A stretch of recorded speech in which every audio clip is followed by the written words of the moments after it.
Emergency talks to tackle Asia's growing migrant crisis ended a short while ago. In the past month, thousands of migrants have landed on the shores of Indonesia, Malaysia and Thailand. The UN says about 2,600 people are still stranded out at sea. Most of them are economic migrants from Bangladesh and Rohingya Muslims fleeing persecution in Myanmar. In the last few hours, in fact, Myanmar's Navy said it's found another 727 people on board a crammed fishing boat in its waters. Well, from Hamburg now we can speak to Saksit Sayasombut, who's a Thai political blogger. And what would you say is the view from Thailand as to whether your country should do more to help these migrants or not? Well, it certainly depends on who you talk to.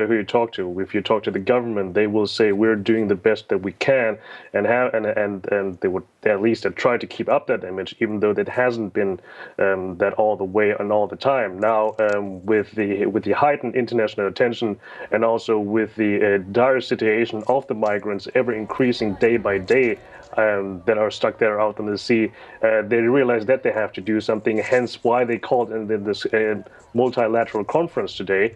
The question is now if the results that have been yielded today are of any substance, and we will see that in the coming weeks, if not months.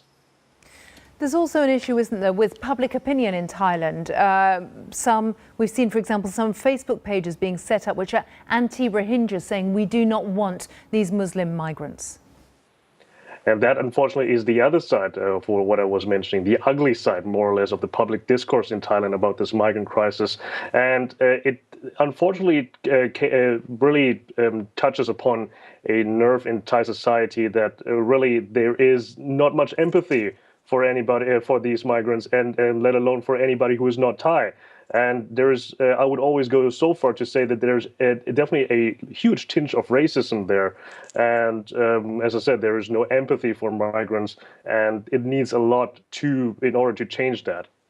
Saksit Sayasombut, thank you very much for your views there.